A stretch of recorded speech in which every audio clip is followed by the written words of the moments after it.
With the first round done of the NASCAR Playoffs, the round of 12 is up next. So today, we're going to look at the 12 drivers and see who's going to make it and who is not. Starting out, we'll look at the biggest underdog of the round of 12, and that is 12th place Bubba Wallace in the number 23 Toyota. Currently 14 points out of the playoffs as we run. Looking at Bubba at Texas, Talladega, and the ROVAL, it looks like it might be more of the same when it comes to the last guy going in. In the last 6 years, only once has the 12th place driver going into this round made it into the round of 8. And looking at Bubba, he has not really put up much to say otherwise. The best track, honestly, for him is surprisingly the ROVAL. He's finished 7th there last year, and he's gotten better each of the last 4 years. But the issue is it's not exactly good at road courses for him. He hasn't finished all but once in his last 5 races in the top 20 at Texas. And while he did win at Talladega, the rest of his finishes were outside the top 15. He scored 7th in stage points when it came to the first round of those left. And at the moment, it's looking like the Cinderella story might end. His friend Ryan Blaney, on the other hand, is gonna be a bit of a different story in my opinion. His last 5 races at Texas have been 8th or better, including 2 top 5s with 2 4th place finishes. He has 2 straight 2nd place finishes at Talladega and has run pretty well there in the past. And while he finished 26th at the ROVAL last year, his other 4 finishes were top 10s, including winning a thrilling finish in 2018. He is middle of the pack with stage points at 6th, but I do think only being 6 points out of the top 8 going in with this track record means he will be the 2nd in 7 years to make it going in 11th. In 10th is Ross Chastain, and this is a round that in my opinion is going to be difficult for him. In the last few competitive races, both running for Trackhouse and Ganassi at Texas and the ROVAL, he has not scored a top 10. At Talladega in his last 5 races, he does have a win and a 4th place finish, but it's not exactly consistent for him. Now, 3 points out might not seem like too much, but when you're looking at the first round, he only scored 12 stage points in 3 races, putting him 9th of 12. Going into this round, he's gonna have to up that number and get better finishes if he has any chance of scoring a next round entrance. And seeing how the 10th place finisher makes it half of the time, it's really hit or miss. For me though, I'm gonna say Chastain probably misses. In 9th is the RFK leader, Brad Keselowski, in his number 6 Ford. In his last 5 races at Texas, outside of a 39th, he has 4 straight top 10s now. At Talladega, while he has a win recently, he also has 3 top 5s, and then the ROVAL is where it kind of gets a little weaker for him. His last 3 finishes there since a 5th place run in 2019 is 18th, 20th, and 14th.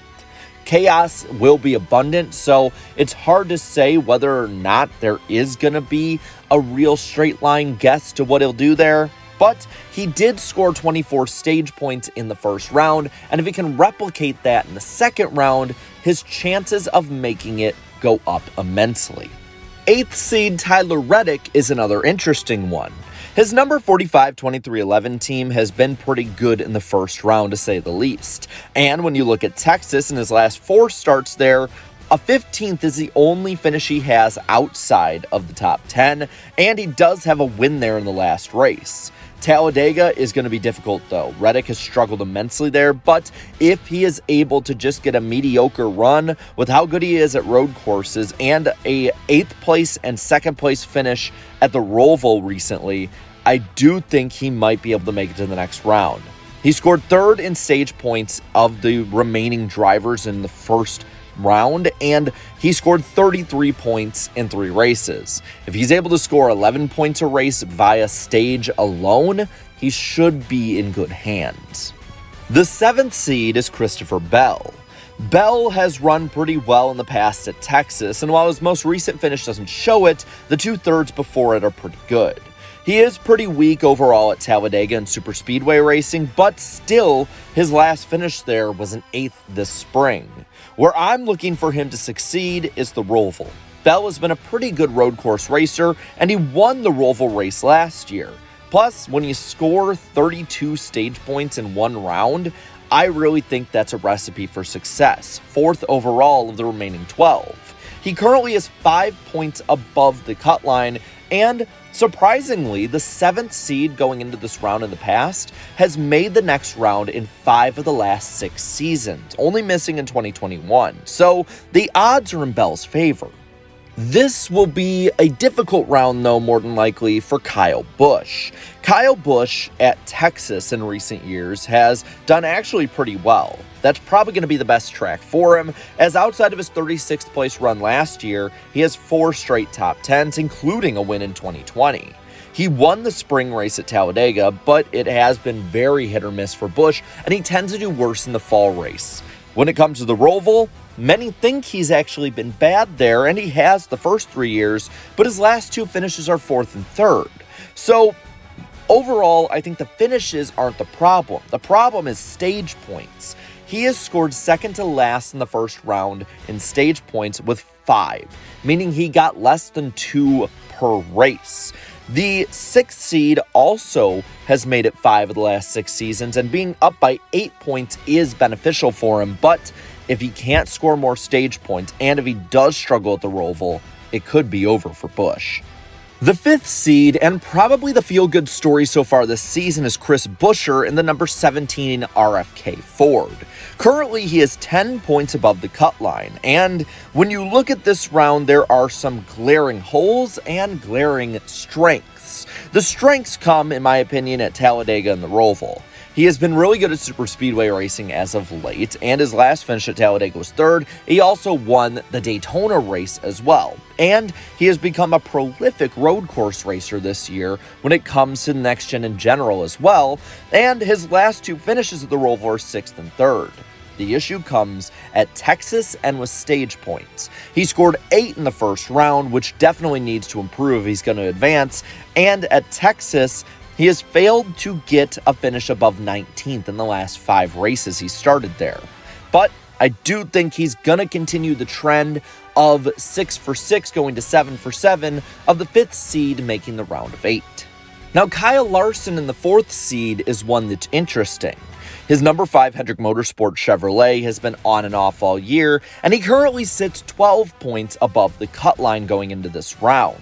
At Texas, I think he's going to have his biggest strength of a race. He, other than the 39th place finish, has finished 12th or better there in 4 of the last 5 races, and he won there in 2021.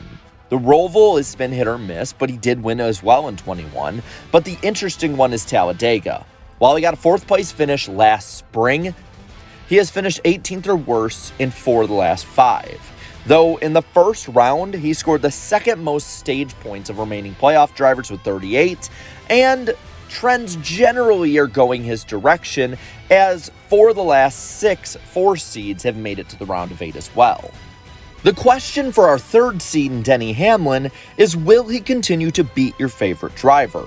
The driver of that FedEx 11 car has been pretty good this year, and when you look at the past couple years, he's been pretty good at Texas as well, generally hovering around a 10th place finish. Talladega, you would think, would be the strong suit for him, but other than a 5th and a 7th, he has struggled there as well, especially in superspeedway races in general with the next-gen car. The ROVAL probably is his weakest, but he still has scored a top 20 in every ROVAL race. His real strength is scoring the most stage points in the first round with 40. The 3rd seed, especially being up by as much as he is plus 21, has been historically pretty good, and in the last 5 seasons, no 3rd seed has missed the round of 8. The 2nd seed is William Byron, and this year in his number 24 Hendrick Motorsports Chevy, he has done a great job at reversing all of the bad trends while continuing good ones. And at Texas, that might be where you want to place your money on him, because his last 2 races there have been 2nd and 7th.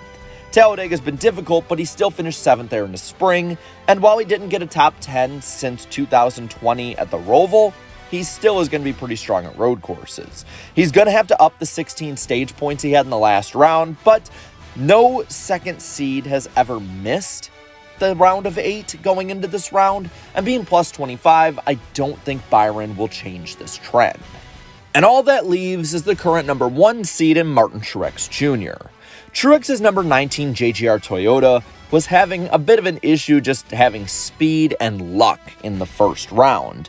And that is pretty evident in the fact that he is tail end of this field when it comes to stage points in that round with 2. I did not say that wrong. He scored 2 stage points. That has to change, as even with a 25-point gap over the cut line, that can go away real quick. Because when you look at his last 5 races at each of these tracks, it's not good. Texas, 31st last year and 25th the year before, and outside of a 2nd and a 6th, it hasn't been very good. Talladega, got a top 5 last year, outside of that, no top 10s. The ROVAL is probably his best track as he's run well there before, but his last 2 finishes there are 17th and 29th. Now with all that, I'm going to pass it on to you and ask, who do you think misses the round of 8? For me, it's the 23, the 1, the 8, and the 6. But while you're at it, leave a like on this video, share this video, and subscribe to this channel for more great NASCAR content. Thank you so much to all my channel members for your continued support. And until next time, have a good one.